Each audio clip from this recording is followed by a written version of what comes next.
Assistant director AD का paper है intelligence bureau में, जो इस महीने अगस्त में हुआ था। FPSC federal public service commission ने लिया था।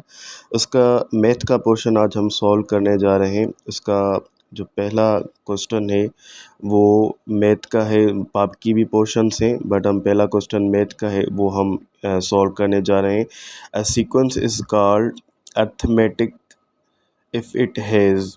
ठीक है, अभी सीक्वेंस को अर्थमेटिक कैसे बोलते हैं? जब उसका डिफरेंस होता है b माइनस ए, वो फाइंड करते हैं, उसको हम डिफरेंस बोलते हैं, तब भी हम उसको सीक्वेंस बोलते हैं। सो अब उसमें क्या करते हैं, कॉमन डिफरेंस फाइंड करते हैं दूसरे टर्म का पहले टर्म में से, तो उसका सही आंसर होगा बी, कॉमन डिफरेंस। ओके जी, नेक्स्ट 63 है।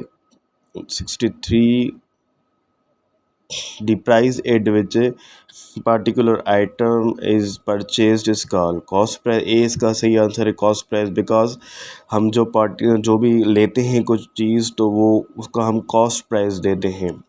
Next is if 64, if S P stand for selling price, S C P stand for price, then profit is earn as selling price. C इसका सही जवाब होगा selling price greater than C P, S P greater than C P, selling price greater than cost price.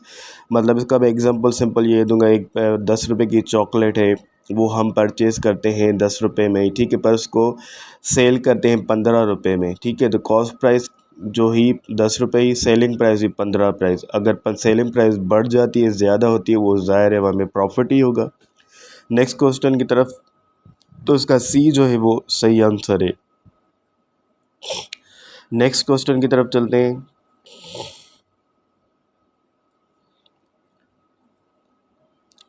65, single A M between a and b. ठीक है, ये single A मतलब arithmetic mean, arithmetic मतलब average. Average का formula आपको सबको पता है, ए प्लस बी अपॉन में 2a, इसका सही जवाब है। एक्सप्रेस 1.1.14 एज परसेंट ऑफ 1.90, तो इसको हम परसेंट में अलजेब्रिक, सिंपल अलजेब्रिक के 100 से डिवाइड कर देंगे, आपका एक्स का वैल्यू आ जाएगा वो 60%, इसका सी आंसर होगा।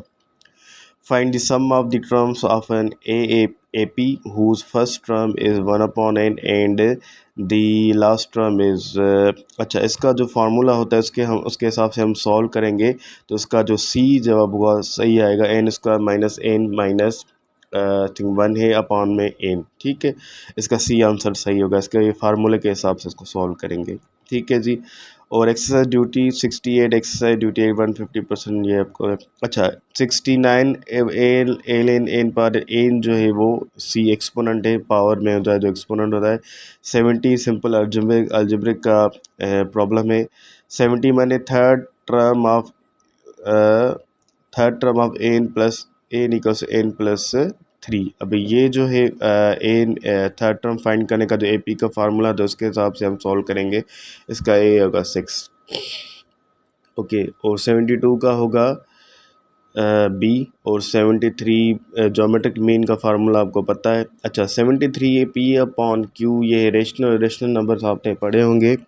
Rational number P upon Q में लिखे जाते हैं और rational number P upon Q में नहीं लिखे जाते, तो ये कह रहा है कि वो पी अपॉन क्यू में लिखे जा सकते हैं। क्यू नॉट इक्वल्स टू 0, तो वो सी होगा रेशनल।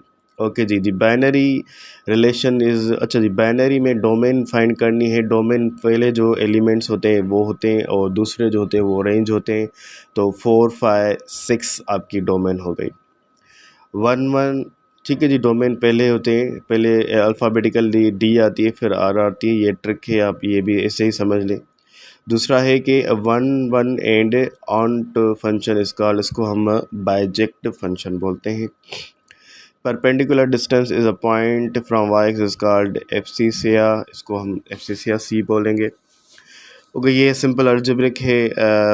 एक्स का वैल्यू 1 पुट करेंगे, 2x plus Y equal 6, Y का वैल्यू 4 आ जाएगा। ओके, 78 में अर्थमेटिक एवरेज का ये formula, total number of terms को एंड से डिवाइड करने के अर्थमेटिक आ जाएगा आपका। ओके जी। द मिडिल टर्म ऑफ, ये एवरेज का फार्मूला है। 79 middle value of data in, अच्छा जी, मिडिल वैल्यू को हम मीडियन बोलते हैं। एक सीरीज़ आपको मिली हुई हो, उस सीरीज़ में जो मिडिल वैल्यू होता है उसको हम मीडियन बोलते हैं। ठीक है, जिसका बी आंसर बिल्कुल सही होगा, अरेंज इन न्यूमेरिकल ऑर्डर, और अरेंज करने के बाद। ओके, और फिर दूसरा होता है मोड। अभी जो स्कोर जो ऑफ मोस्ट ऑफन रिपीटेड जो नंबर होता है उसको हम मोड बोलते हैं, वो सी होता है। ओके जी, rouble is the currency of Russia. ये जीके का पोर्शन नहीं, मैथ का पोर्शन यहाँ पे ख़त्म हुआ। Thank you.